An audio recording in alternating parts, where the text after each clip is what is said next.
Welcome to episode 63 of Marathon Talk, powered by Abbott World Marathon Majors. On this week's Valentine's Day show, P.S. it's also Dina's birthday, we hear from a few listeners about how they found love on the run. There's new world records in the books. We're only 2 weekends away from the start of the spring majors season. The countdown to Tokyo is on. So in Training Talk, we'll look at what the final couple of weeks should consist of if you're Tokyo bound. Plus, in our interview this week, we talked to six-star hopeful Raymond Braun about his inspiring journey from mental health crisis to record-breaking endurance athlete and Olympic correspondent. Right, let's go. Dina, what have you been up to? Oh my gosh, Martin, I'm really looking forward to my interview with Raymond, Yes. but I've been doing a lot of working out, running. I feel like I've got the bug in me to like just get stronger. I've been lifting weights. I've been running consistently, getting in some long runs. I've been ice skating and cross country skiing. So I just feel like I'm buzzing, which is probably why I was yawning as we were like catching up before hitting the record button. Like I'm exhausted from the work, but it's that good exhaustion. Are you still in your 100 days of discipline, or are you done with that Yes. now? Oh, you're still in there? Yeah. Okay. Yeah. And I wanted to ask you a question about this because as I have incorporated a couple of long runs, the other day I went ice skating one day and I was like, oh my gosh, I'm like getting in a groove. I was doing like little turns in the middle of the ice rink because one of the little girls was giving me some cues on how to do it right. And then a couple days went by and I did a long run. My long run right now is like an hour and a half. It's not that long. But I did a long run that morning and I decided in the afternoon, I had a little window. I'm like, I'm going to go ice skating. And I went ice skating and I was a giraffe on ice skates. I could barely skate. And I wonder if it was a neurological thing because of my long run that it kind of like took my grace away. Could that happen? Well, are you a graceful ice skater anyway? Because no, but what little grace I had a couple days prior was completely gone. I wonder if because I expect, not being a Christopher Dean myself. Do you know who Christopher Dean is? Yes. Yeah, not being a Christopher Dean myself, to your Jane Torville. I imagine though that when you run, those stability muscles, particularly if you go for a bit longer, a little bit of fatigue. And I bet then when you try and ice skate and you have to work the stability muscles a little bit harder, otherwise you fall over. Yeah. If there's a sense of fatigue in them already, I guess it makes it even harder to do what you done last time when you hadn't run. There's a lesson for you there, isn't there, around timing of training around ice skating. Right. I have to time it better next time. But anyway, I've been having a lot of fun getting out there, trying new things, challenging myself quite a bit because birthdays just keep on coming, don't they, Martin? I know you just celebrated your birthday. What did you do? Yeah, we went to a restaurant in the New Forest, really nice, had a bit of lunch. Do you know what the best thing was? We had some lunch at this restaurant in the forest, and my daughter bought us the voucher for lunch for Christmas. How nice is that? She's never done, it's really lovely to, I'm sure those of you listening with older children may already know, but, just my daughter's nearly 16 and we're just moving out of the phase where this is the first time she's bought us something and gone, hey, you didn't know about this, here's your Christmas present. So we actually did it on my birthday. It was great. We went for a little walk in the forest and I've been doing a bit of running. Not loads, but I've been trying to do 1 10-mile run a week and then a few others. So I've managed to do that now, keep that long run going. It doesn't always feel grand, but I'm doing it. I've got no run-focused target, and I find this every year. I'm actually quite a big, I think, accidental believer in the way that the rhythm of the year unfolds around how you feel about your training, your racing, your motivations, your preparation, and the way the seasons fold. And I think it's a bit like the cycles of a marathon build up, right? When you've done lots of marathons, you understand how you might feel different in the weeks building up to the marathons. When you've had lots of birthdays, you understand how your years of training, when you've been running for many years, those years of training can sometimes look quite similar, I guess, in your motivations, in your abilities, even though they're changing as you get a bit older. I'm finding that I definitely have like annual seasons to my running, and I'm in a this particular kind of season is a difficult one. Never feel that motivated, and I have to wait for the season to end. Usually it coincides with the clocks changing, springing forward, and then I feel like, oh, we're back. We're back again, and things kind of move along. So I don't know if there's been any research done on, athletic preparation around seasons, longitudinal studies of that, but I bet it's very interesting. Right. And that it really makes sense that we have these circadian rhythms in our year of when we can get motivated and ride those highs and bank on those experiences, and time where we just have to honor our bodies wanting to be quieter and our minds to be quieter. But it's hard to, I think, comes with wisdom, right? With age and wisdom is understanding ourselves a little better to be able to ride that instead of fight it. I wonder if there's something really deep in our genetics, around our evolutionary genetics and around what we as, ancient humans were doing in winters and then what we were doing in summers, and if and how that translates to, athletic preparation, because our athletic preparation is quite structured and contrived, isn't it? We sometimes try and force it into a particular time frame, and of course we never did that as evolutionary human beings. It wasn't forced; it was natural and took place in line with the seasons and the planet and nature and things like that. And so I wonder, maybe I'm just getting a bit more tree huggy and hippie in my old age. But there we go. No, it makes sense. It makes sense. And I love to honor that, because it is true. We try to force things sometimes, and other times we are accepting of the path we're on. So it's a good lesson to ride those ebbs and flows of our personal seasons. Absolutely. Right. Not everyone's running slow like me. Some people are running super quickly. Let's just have a bit of catch up, because it was the Milrose Games in New York City last weekend. Have you ever been to that, Dina?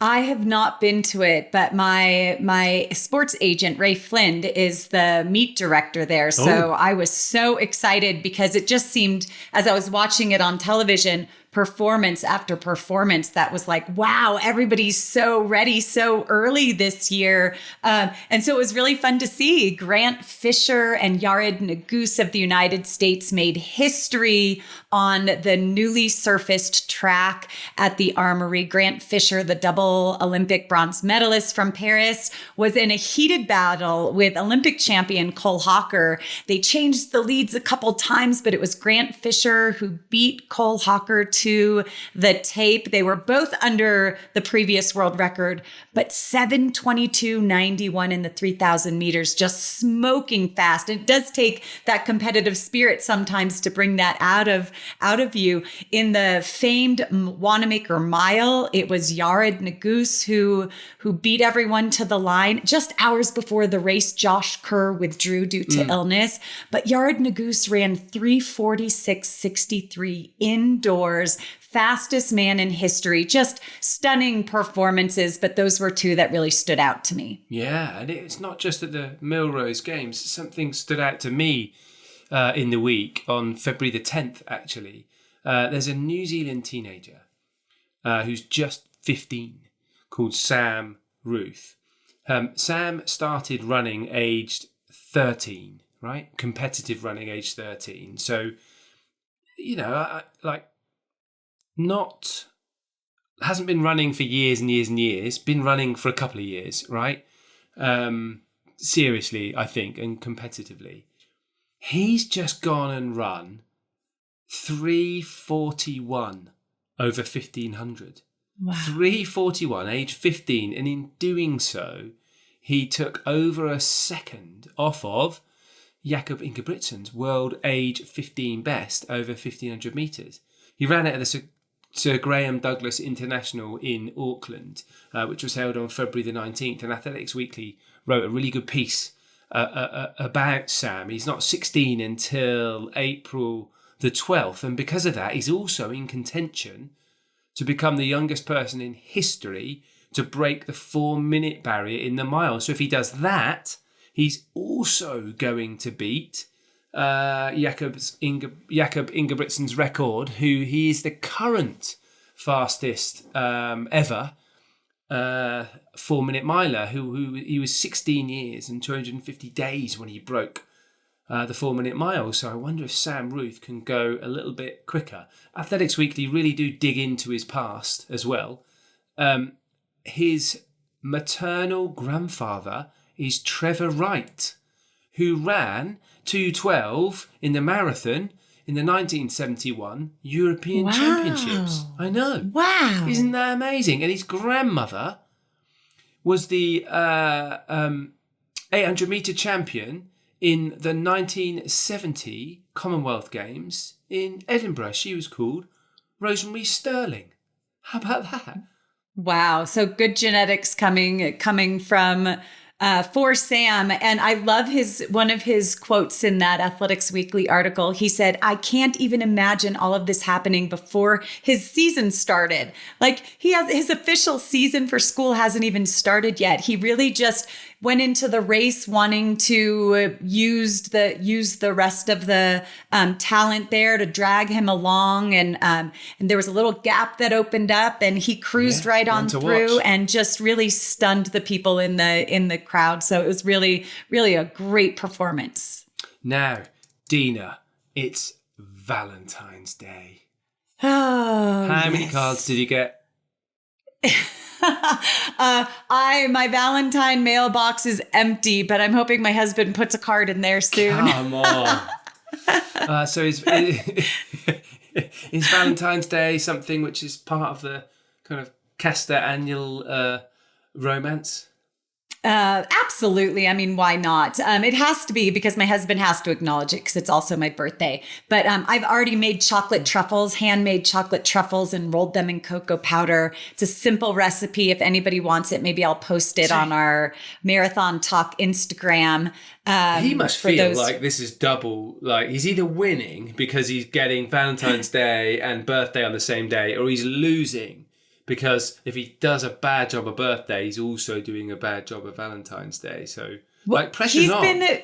Yeah. I mean, I feel like maybe other years the pressure's on. This year he's been sick for the past 2 months. So I feel like this birthday, if we could just sit down and he could have a bland, unsalted meal and I could eat something extravagant and saucy and delicious, we'll both be happy just to be sitting across the table from one another. Great. Here at home, enjoying each other's company. It's going to have to be as good as it gets. Good. Except I am chaperoning a school dance that night before dinner. So that'll be fun. A middle school dance. Love is in the air. I'm going to have to be doing dance on Valentine's Day. Yeah. Okay, that could go either way, couldn't it? That could go very wrong. It could. Or very right. Or very right. Do you have any go-tos for Valentine's Day? No. Absolutely not. Mr. Romance. No, way to go, Martin. Absolutely. Contrived nonsense. No. Maybe I'll text you a few recommendations. No, I think I probably would be I'd be for the high jump if I forgot, wouldn't I? So yeah. You gotta do your duty. So I shall be buying Liz some wonderful flowers and taking her out somewhere amazing for dinner. Right. What about a little walk or run in the forest? That would be nice. Yeah. Or walking down to the beach. We will probably go for a run, and people laugh, don't they? Because they'll go, even on Valentine's Day, you two go for a run together. God, dear. So good. Anyway, it's not just us, right? It's not just us. We put a shout out on the Marathon Talk Facebook page for stories of how you may have found love on the run. Here we go. Ben wrote, I met Lucy at Bushy Park Run in London in 2018. I'd finished my 5K I was cheering the finishers on. I noticed Lucy struggling and I gave her a, come on, nearly there. Or do you think it was a bit more enthusiastic? Afterwards, we had a chat. And then the next week, I took it easy so that I'd finish around her time. Ben, that's plotting. We'd been living and running together for 5 years now. Running London in April, our third marathon together. That's pretty good, isn't it? Bit of part run / running romance. I do admire that because we have both acknowledged on this show that running with our significant others hasn't been our strongest suit. That we like to do a lot of things together, but running maybe not the best. Dean said in his reply that he met his wife Amy at the Manchester Marathon. He offered her an energy gel around mile 15 and she said, yes, that grand offering. She said, that's a deal, but now we're in this together. And they pushed through the rain and crossed the finish line within 15 seconds of each other. He wanted to say that he gave her those 15 seconds so that she could be the winner, right? Way to play your cards well. You may see him in the background of her finish line photo, and then maybe he's going to frame it and put it on the wall. Their first Valentine gift, maybe his Valentine gift to her is her photo. Wow. How cute is that? Yeah. They spoke to each other after medal pickup, and they've just been going strong since. That's amazing to think. I mean, I didn't meet Liz like in a running race, but I did meet Liz through running. Right. You know, I don't know how you met Andrew, whether that was through running, but you know, actually, so Liz, I was the captain of the University Athletics Club, Dina. And Liz had come to the university as quite a good runner. So there's a thing in the UK called the English Schools. So it's, you know, like the National Schools Championships.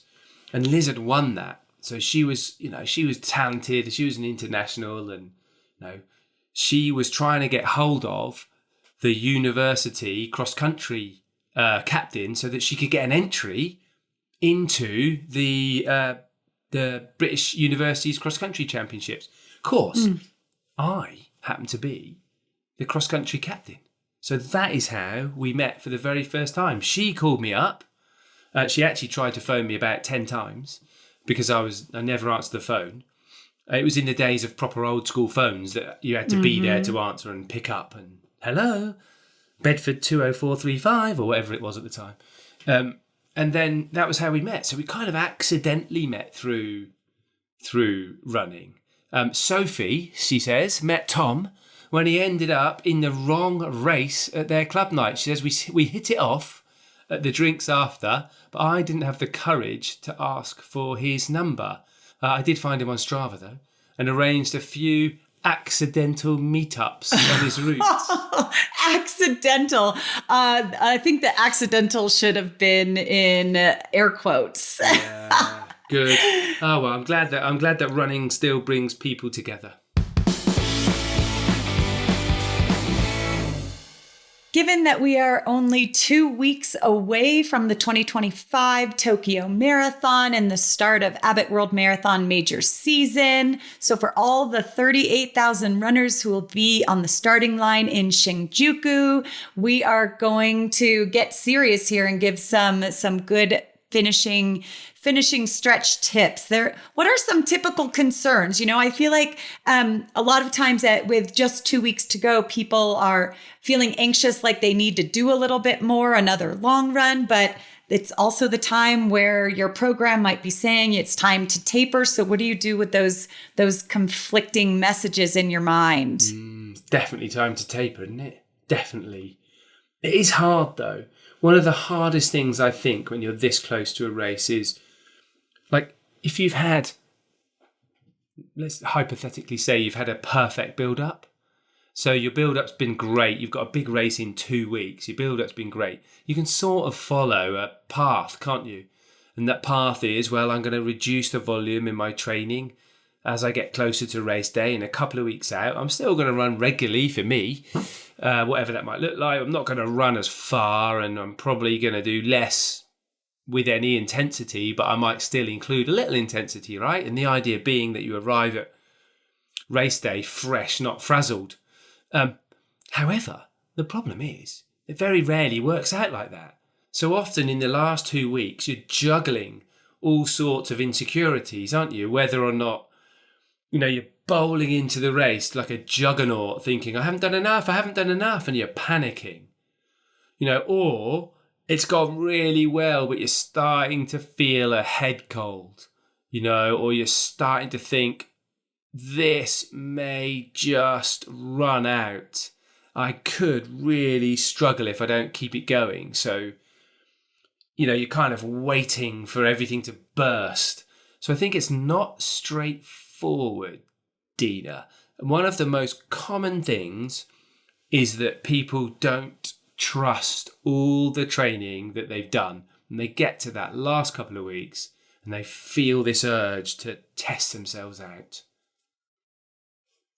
Right. And you talked about fresh, not frazzled. I like to think rest, not risk. Like whether your training went well or your training was flawed and in any capacity, right now it is most important to be rested and to kind of let your carbohydrate stores build up and your glycogen stores, and really just get yourself as rested as possible for that race.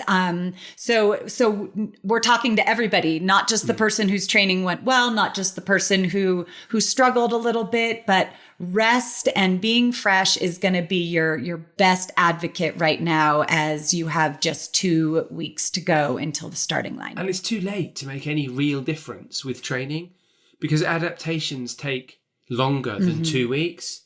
So, if you're looking for like deep adaptive training, it doesn't happen in the 2 weeks before the race. So, you really are just ticking over, and you really are just keeping your body in pre-race mode, which is why actually you should keep running, because if you do too little, then your body slides into a bit of lethargy, doesn't it? And actually, I found that the more of a regular runner that you are, and the more training history that you have behind you, the more miles that you've run, your lead-in with 2 weeks to go is quite different to a novice runner. Perhaps it might be their first marathon. So, not every 2 weeks should be the same. Often, if you run regularly and, you're an experienced runner with a long training history, you just need to keep running. And doing a big taper, you feel worse over better.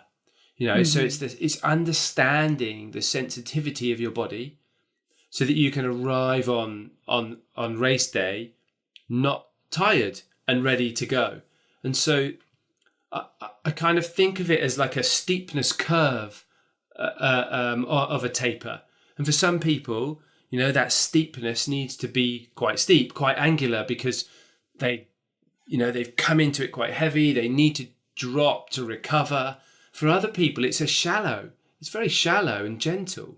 And they actually just need the final tweaks of their training and a little bit less, just a little bit. And they can keep some volume going. And particularly if they're experienced and regular running is what they normally do.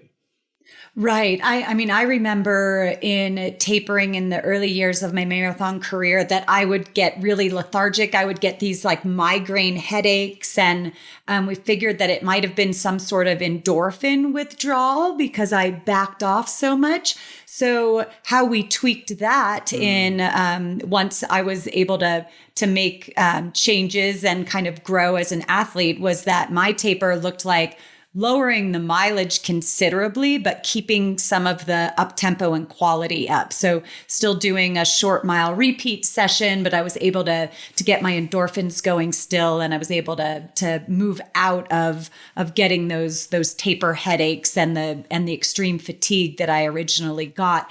What about like Tokyo and Sydney are going to be big time changes for a lot of people, other than the Japanese and the Australians. So with that time change, what are some tricks that you know of just in that last little window, because you're trying to get all these little details right? What are some tips and tricks you have for jet lag? You travel a lot. Oh, well, we used to think about an hour of, a day for an hour, didn't you? And I think what's really important, depending on where the direction that you're traveling from, is routine. So isn't it difficult sometimes to quickly get into a routine? The thing that makes the biggest difference for me is routine on getting on the plane when you take off, trying to build the routine as almost as if you're getting off the plane the other end, particularly around meal times. And I think, Dina, that, something that makes me feel like I'm a time adapted is when I need to go to the toilet, right? And doesn't that become increasingly important in the build up to a marathon with nerves and anxiety? And the things that help me do that are meal times and run times. Mm-hmm. So reverting to a training time, might be a little gentle run, some gentle movement quickly. Like if I was to land late at night, I would still get up in the morning and go for a run, because it helps me get into an adjusted time zone. Only slowly, of course, particularly if I've got a marathon in a day or two, but it helps me. And then take some breakfast, and then it will speed up that time adaptation, moving in. And another really important thing, particularly if the journey is long, is to be well hydrated, not overhydrated. Flight travel, the air is dry, isn't it? And sometimes you can neglect the things that you've spent the last 3 or 4 months really paying attention to. So keeping an eye on those things when you land, and staying off your feet. It seems logical, but you're traveling somewhere and you've built up for a long time to get there, and you're in reasonable condition to be there, and you don't suddenly forget everything and do all the things that you wouldn't have done if the race was a 2-hour drive away. So I think it's important to have great routine, to pay attention to hydration and nutrition, and don't simply fill the day with being a tourist. Right. And for all of those who are new in this Abbott World Marathon Majors journey, book all of your sightseeing after the race. Make it an extended vacation. Get that sightseeing in after, so you can hydrate and fuel and get on a routine before race day.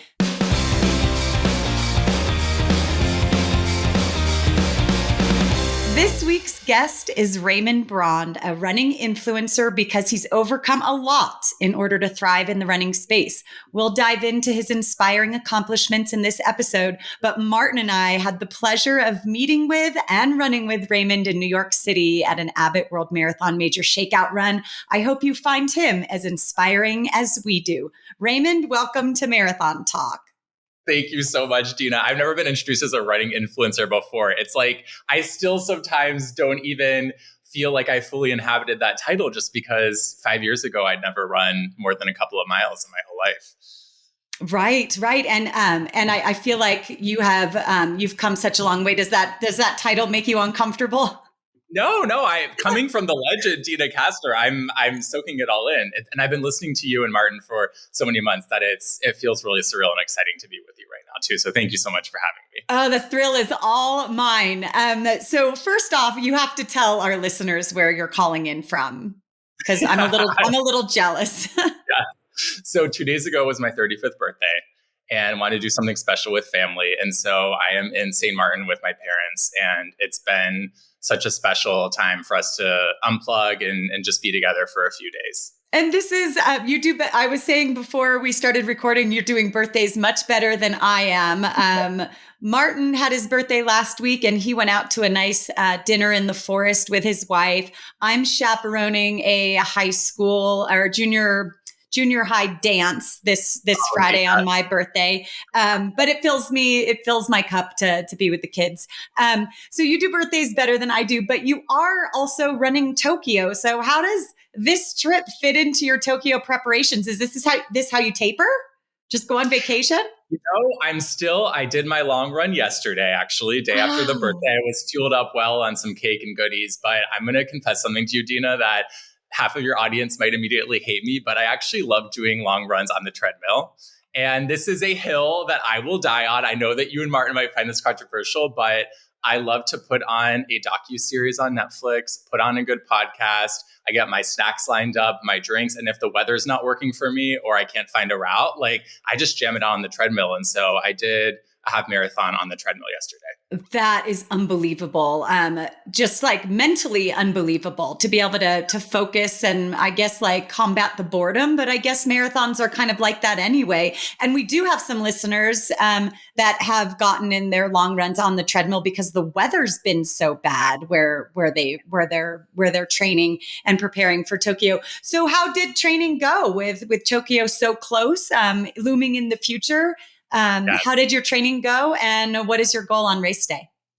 Training has gone really well. And I'm also doing Boston. And so I want to really peak at Boston. My goal is to set a PR at Boston because actually every single marathon I've done, Dina, I've done as a guide or a companion runner. And so I've never had a race experience where I am going solely for time in that sense. Like it's about supporting someone else to reach their goals, which I absolutely love. And so for Tokyo, I'm also going to be running with an incredible guy named JJ through the partnership that I have with Weston, where I've been running all 6 Abbott World Marathon majors with them.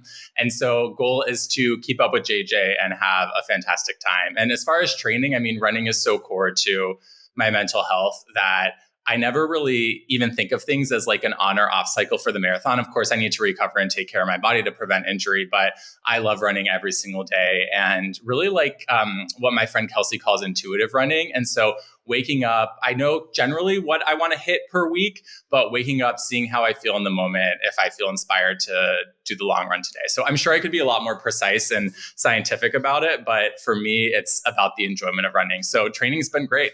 That's wonderful. So running with JJ in Tokyo and then Boston, where you're getting your 6-star medal, Yes. will be a personal best kind of day. So what a special day. And I'm so glad I get to be at the Boston Marathon to witness that.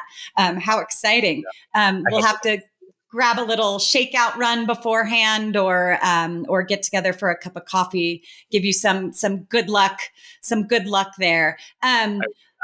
Let's talk about, to bring some context to these amazing feats that you do, because we're going to unpack some of your greatness here in the short time we have together.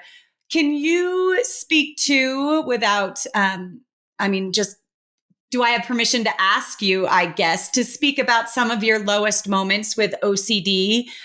Because we're going to juxtapose that with your thriving right now. Thank you, Dina. And of course, I'm an open book. And my greatest passion, I think, is to try to destigmatize conversations about mental health and promote the connection between mental health and movement. And so I'm very open to sharing my experience. I'll try to give you a shorter version, but essentially from a young age, I have struggled with really debilitating OCD. And the way it showed up for me is really intense fears and intrusive thoughts around mortality, freak accidents, pandemics, germs. Even as a young kid, it's dark, but I was always thinking about how something terrible could happen. And my biggest fear was something terrible happening to the people that I loved most. So just as one example, I would never want to make plans with friends or family because I'd be afraid that they'd get in a car accident coming to see me, and then the car accident would be my fault. And that's just one of hundreds of examples I could give you about how I would take something that was pretty much every day and think about how it could turn terrifying. And so as you can imagine, that was a really, really heavy weight on me. And my family has always been so supportive when we were trying to figure out strategies. But what I learned how to do, because I was going through these struggles while simultaneously being in the closet, is how to compartmentalize and to push down all of those negative thoughts and all that anxiety through perfectionism and achievement. And I felt good when I got validated for getting straight A's or hitting some kind of milestone at school. And it made me feel better about this part of me that was so dark and scary. And so that was a coping mechanism that I carried through college and in my career. And in my 20s, I was working as a journalist and later in my 20s as a marketing executive. And I always just channeled that deep fear into my work. And it started to just crumble and not work out for me anymore. There were two things that happened. The first is that my absolute soulmate in life, we call her the Grace to my Will, the Oprah to my Gail, Maya Amoyles. She was my primary support system, and she was diagnosed with cancer, just a complete freak accident, completely unexpected at 28. She was my runner friend. She always wanted me to do 10Ks and 5Ks with her. I should mention up until that time, I had never really exercised or done anything physical because I didn't want to sweat. I thought that was going to weaken my immune system and make me sick. And I thought about all the ways that I could get injured. And so Maya getting diagnosed with cancer to me rocked my world because I felt like all of my irrational fears were coming true. And then shortly after that, Dina, the pandemic hit. And the best way I can describe is that I had been living like it was the pandemic pretty much my whole life. Right. And so my mind didn't know how to process what was going on because I, on the one hand, felt validated because I saw everyone else wiping down their groceries and thinking about airflow and wearing a mask at the airport. But then on the other hand, it made me start to think about all of these new things that maybe I never thought about this, or maybe my Wi-Fi is making me sick. Like it got really intense. And so condensing a long story short, Dina, I ended up having a mental breakdown. I had been spending 12, 14 hours a day on my compulsions, which included boiling blueberries, bleaching my pillowcase every night before I went to bed.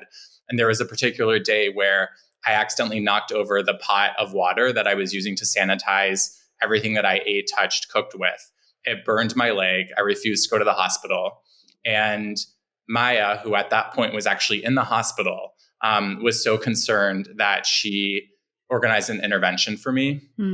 And having my friend who was literally going through the health fight of her life, an actual real health fight, not like the ones I was making up in my mind, seeing her concerned about me and taking the time to organize this friend intervention, it was that rock bottom moment. And it was what turned me into an OCD recovery program where I kind of joke, I took some time off from work and I was basically in full-time therapy. And it was through that I discovered the magic and the power of endurance sports and running. I learned on an intellectual level about how powerful running and swimming, I started out in triathlon, can be for our mental health and well-being. And then once I got into it physically, it was the first time that I felt like the static in my mind calmed down. So that's kind of the story in a nutshell. Yeah, and I would imagine that the climb to where you are now wasn't linear, that there were some pitfalls in there, some relapses. So what are some of your go-to tools if someone is listening and they might be struggling with their thoughts or paranoia, whatever level they may be dealing with this? What are some of your go-tos to help you get back to where you are? There's a quote, I think it's attributed to Brene Brown, but it's shame thrives in silence. And one of the most powerful recovery tools for me has been to talk about it with people, to be in community, to have people in my life and build relationships that I know are emotionally trustworthy and reliable, and show my full self, and to be able to connect with people and develop that muscle of reaching out when I am afraid or when I am spiraling out, because I was previously the type that like, put me in a group project, I'm going to do all the work. I'm like, I don't lone wolf. Like I don't want to burden anyone. I can do this on my own. And so reaching out and connecting with other people, group therapy was transformational to me. And I know in a lot of different recovery communities, whether it is for substance abuse or disordered eating or OCD, like a lot of people recover in groups. And I think that there's a reason for that. It's incredibly powerful and healing. And the second piece is that I remind myself no emotion is permanent. Nothing. The highest highs, the lowest lows. And so even when I'm in those dark moments, I just tell myself this is temporary. And I remind myself of experiences I've had where I felt that euphoria and adventure of life, many of which are through these running experiences and the travel and the guiding and all the things that really fill my cup. Right. And even the highs are temporary. So it's really a nudge to savor those moments when you're in it, when you're surrounded by that supportive community and you're hitting your goals and these benchmarks, that it's a beautiful feeling to just be immersed in it and really savor that moment that you've put yourself in. So if this, I'm going to say to our listeners, like, these are the words from a world record holder, right? And let's talk about that. That one of your goals that you attained, which just seems mind-boggling to me, is that you completed 7 triathlons in 7 days on 7 continents. I wish I was into numerology to know what 3 sevens mean, like in the universe. But maybe I'll do some more research and get back to you on that. But talk about what that accomplishment was like. That accomplishment alone landed you on major networks around the country, and morning shows. And so what was the personal significance of that goal and of the moment of accomplishing it? So a hallmark of my OCD recovery program is my therapist and I built a pyramid. And the idea was that we were going to have the things that I would try on day one as exposure therapy. And then we would have these lighthouse, really big, audacious goals. And so for my kind of OCD, the day one, the bottom of the pyramid was literally, Dina, brush my teeth without boiling the toothbrush, drink from my water bottle without wiping it with a Purell wipe before every sip, not checking my lock 5 times before I went to bed. That was day one. The top of my pyramid, I had 3. The first was to learn how to drive, because with all of my fears, I'd actually never learned how to drive. Wow. The second, if this is a PG podcast, I would say there were goals around intimacy, because I'd never been in a relationship, because intimacy was a huge challenge for me. I couldn't even share a drink with someone. So as you can imagine, that made dating hard. And then the third was to do a triathlon.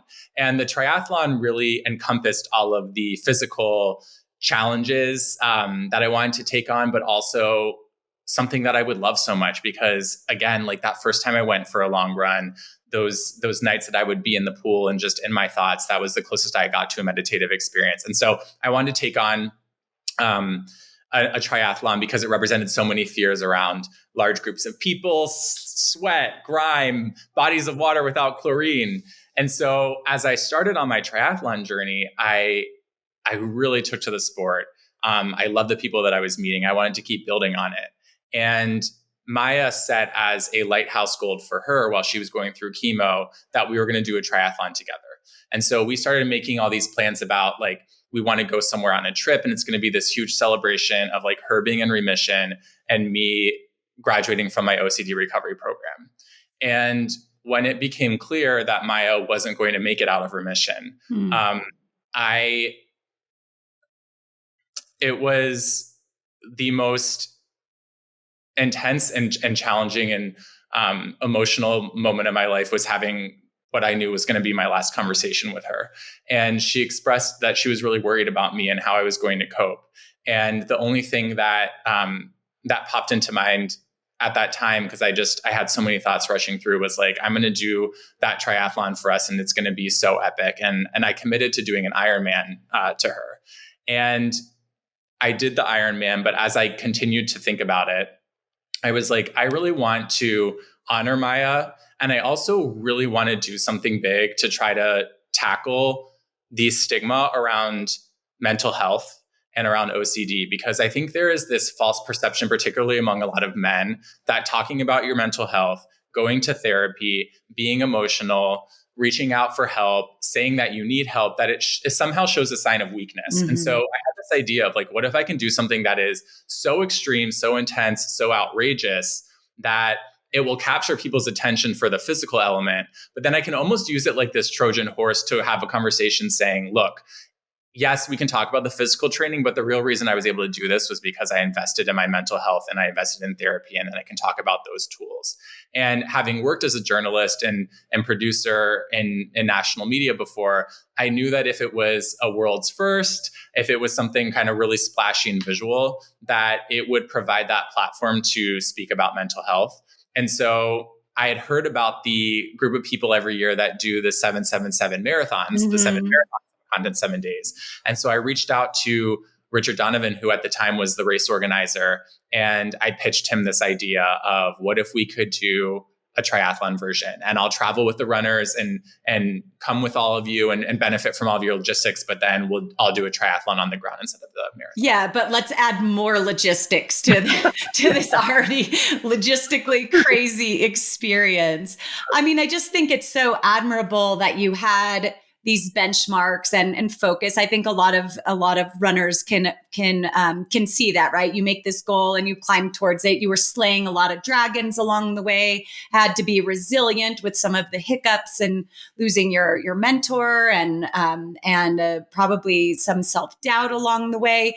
But you not only reached that and tackled the stigma of talking about mental health and having it not be taboo anymore, to let everyone know, yeah, we're all in therapy in one way or another. But you've taken it a step farther because you were in Paris this last summer. We had the privilege of being there for the Olympic Games. Can you talk about your experience about serving as the first ever mental health correspondent at the Olympic Games?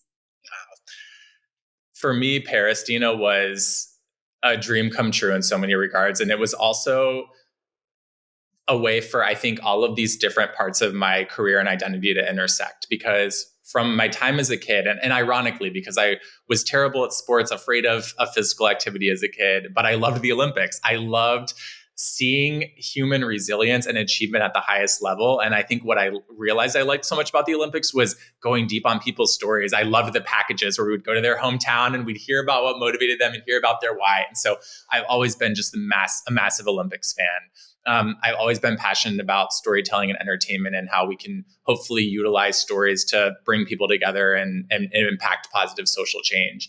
And what bigger, more powerful, impactful stage in the Olympics in sport, and the power of sport to bring people together. And so it had always been a dream of mine to cover the games, and then to be able to overlay on top of that, really dedicating the conversation to mental health. I was so excited every day to wake up and be able to just speak to athletes about their mental resilience and preparation and demonstrate these are role models globally. And they go through it just like all of us. They have strategies just like all of us. And I think I call it the Simone Biles factor. Of course, her being so open, like so many athletes cited her candor and also her excellence. The fact that she was open about it and talked about prioritizing therapy the day of competition and then won gold. Like, it was so powerful in breaking that stigma down. And so I absolutely loved it. And I look forward to continuing it. I haven't shared this anywhere yet, but I'm going to be covering Milan Cortina as well. And so I really hope that it can become a regular piece, just continuing to put the mental health conversation front and center when we have the world's spotlight on these incredible athletes. Wow. There's no better person to be leading this cultural conversation than you, Raymond. I want to ask to that, did you find that athletes were willing to open up and share and be vulnerable with you? I'd love to turn this question on you too, as well, reflecting on your time competing, because I'll be honest, I went in worried about that piece because I recognize that for athletes, this is the pinnacle of what they've been preparing for. And to talk about your mental health, it can bring up uncomfortable memories. It can trigger things. And I never wanted someone's conversation with me to put them in a space where it might detract from their Olympic experience or from preparation. And so what was super important to me is that I over communicated in booking interviews and even before speaking to the athlete and saying, like, these are the type of things that I'd love to explore and talk about, sharing my story and my journey and my why. I didn't do any live interviews. And so I also, shared with them, like, we can, if you're comfortable at any time, we can stop.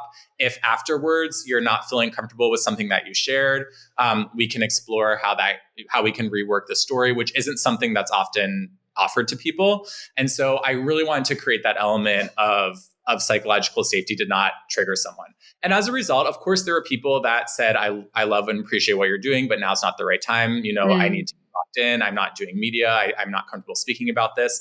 But what was really special, Dino, was that as the games progressed, I actually had athletes reaching out to me directly. They were sending me DMs and saying, oh, this person mentioned in the village that they spoke to you, that you asked really thoughtful questions, and I'd love to chat with you when I'm done competing.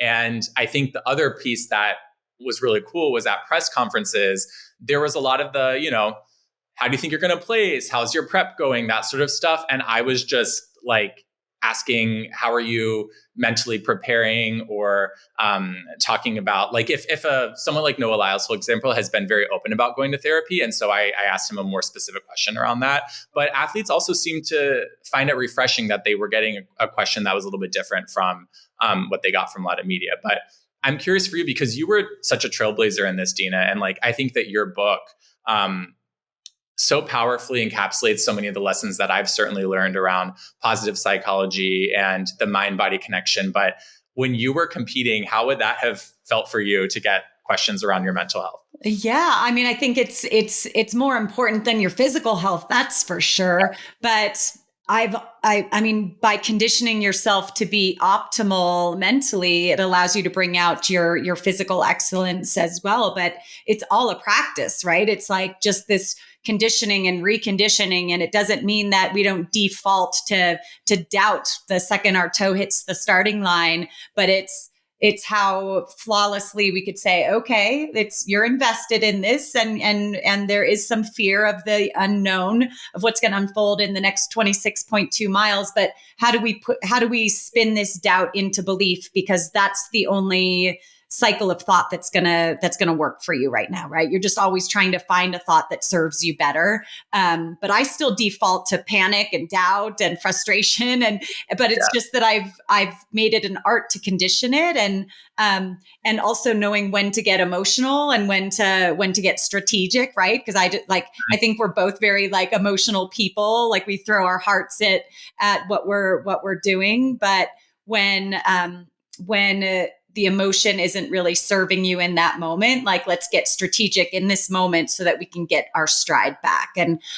so I love that more so because if that question was asked of me the day before a race, I would know that question isn't for my performance. That question is to help other people with those similar thoughts, right? It's why we're both in the space of having the conversations, because we don't want people to suffer and struggle. We want them to have the tools to thrive. And I feel like I've heard you ask this question so many times, is like, what is your why? Because your purpose is a much bigger driver than a goal, than a time goal or getting your 6-star medal, which is super exciting. But the purpose behind that goal is so much more important. So what is your why? My why is to celebrate being alive and everything that my body is capable of doing, to honor my recovery journey from OCD, and to bring Maya on adventures with me all around the world. And she was really the original spark for so much of my recovery, and in college and throughout our lives, always encouraging me to get out there and go for a run or go check out the gym. And so I would say it's 3-part. And the community that I've been able to discover and build along the way fuels me so much. And I really hope that through the storytelling and the various parts of content that I'm making, whether it's docuseries or on social media, speaking with you, that it also helps move the mental health conversation along for people, and maybe have that aha moment of, yeah, this is something that I can talk about with people I trust. And just in the same way that we might hire a trainer or a coach to help us optimize all of the physical training, like, why wouldn't you want to improve your mind and your decision making? Like, if we talk about the benefits of therapy and the benefits that you get from investing in the mental, you're going to be more decisive, efficient, resilient, show up better in relationships, perform better. Like, who wouldn't want that? And so just trying to flip that conversation. Right. I could probably do a better job condensing my why, given how many people I ask. But it's a lot of No, that's beautiful. And I would imagine that sometimes when you're defaulting to some thoughts that aren't serving you in the moment, that you might hear Maya's voice, like, helping you rebound and get back on track, hearing it in her voice in your head. I think your voice is gonna offer that for a lot of people listening. So thank you for all your wise words. I guess I'm gonna ask you 3 tips for more like a more positive mental outlook, or to keep your mental health optimal. What are your 3 biggest things that you rely on for reprogramming your thoughts or just boosting you up? So the first I would say is, one of my mantras is, through serving others, we serve ourselves. And I have found that guiding is the most positive experience for me in terms of enjoying and appreciating running and these world marathon majors, but also my own mental health and sense of community. I don't have as much fun pretty much doing anything that I do running a marathon with Chris Nikic or Adrian Bunn or Cedric King, the athletes that I've guided before. And so I think a lot of times, if we're struggling mentally, we can get really in our head. Our world can become smaller. And so if you can actually break out of that by volunteering, being involved in a community in some way, trying to combine that with something that you also love, like, I don't know about you, but I always so enjoy giving a gift even more than I enjoy receiving it. And so that would be my first tip. My second tip, as I mentioned earlier, is to build or tap into community. And there are so many people out there, and so many people in our running community specifically, who have been through really big challenges. I think it's not a coincidence that people are attracted to running who have been through some kind of recovery or want to commemorate something that's going on in their life. And so reaching out and finding those people that you can trust and rely on. And then the third piece would be, recognize that you're not cured. It's not like, oh, I'm good. Like, I'm happy now. This is all a spectrum. And like I said, all those emotions are temporary. I don't say I'm recovered from OCD. I say I'm in recovery from OCD. I definitely still have intrusive thoughts. I have days where I am terrified, or I can spin out, especially when I'm not taking care of myself, sleeping and eating well. But what's changed is that I have built a toolbox that I can draw from. I like to say that before, like, we're all in an ocean. The waves are going to come. You're going to get days where they're smooth. You're going to get days where there's a tsunami. And before, I was kind of like nakedly flailing in the waves and just letting them thrash me around. And now the waves still come, but I've got a boat, I've got a scuba set, I've got all floaties, all kinds of different tools to be able to navigate those waters as they come. Yeah, you've perfected the duck dive, like getting under that wave, whatever it takes to get through those turbulent waters. Raymond, our guests can follow your journey at Raymond Braun on Instagram. Where else can we find you?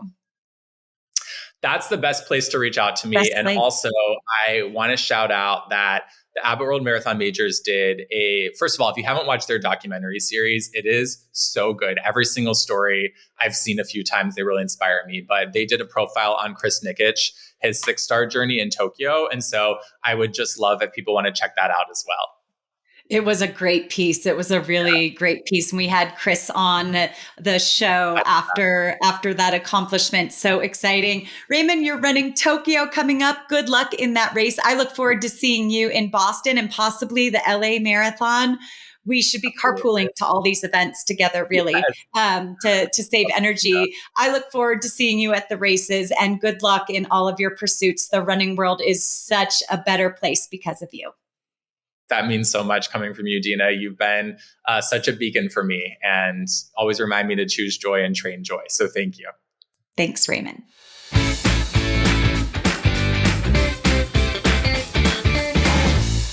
So good luck to everybody running Tokyo. The season is kicking off there. It's going to be exciting to see the results, knowing that the lineup is so strong. Martin, what are you up to in the next couple of weeks? Well, of course, I will be enjoying the rest of Valentine's Day. And then, I'm still getting into the swing of the run routine. I think I said before, it's a little up and down. And actually what I'm finding with my own running is that I've really got to focus on delivering the run that day. It's easy to not do it. It's too easy to not do it. Just today I was out running, and when I was out, firstly, I had to get myself out. So I delayed a bit at home. Normally I might leave the house at 8 a.m. and I'm delaying for 40 minutes. And that window's horrible because it's really easy for me at that time to not go for a run. Right. I think, well, I'll just get a shower and get going with the day. It's easy to not do the run. And then when I'm out, I managed to get myself out this morning. And then when I'm out, I'm thinking, how long am I going to run for? And it's easy to cut the run short. Yeah. To run less. So first step is I'm going out. Second step is I'm sticking to a distance. The third thing I'll be doing is changing the nature of the run. But I've got to be able to get out and keep running before I can do the third bit. So I think just more of the same. Yeah, I feel like I'm on the same. I was in that boat last month was me. Like I'm making excuses on why I don't have time or the energy to get that run in. And so I feel really giddy and excited about where I am now. I feel like for you, with all of your London Marathon obligations coming up and all of the storm break obligations that you have going on right now, so a lot of changes and growth happening there, that you just have a lot on your plate. So it's easy for so much to be occupying your time. But you're coming into your season. I can feel it. I can feel it in my bones. Yeah, I hope so. What about you? What are you up to? Well, it is my birthday and Valentine's Day, but more importantly, my daughter's birthday a week later. So I'm planning. I love party planning. I love themes. And so planning her party has been really fun, particularly the gift baskets for everyone when they go home.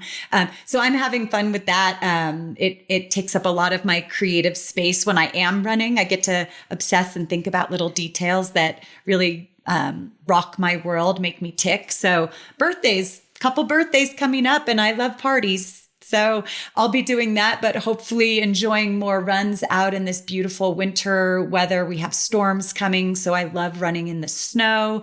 And a lot of talk on our Gold Club Masterclass group that we lead with the Abbott World Marathon Majors about weather and people in various parts of the world running in very extreme weather conditions, hot and cold. And regardless, they got it in. So I'm just going to encourage everyone out there that regardless of what the temperature gauge says, make sure you're enjoying that run wherever it takes you.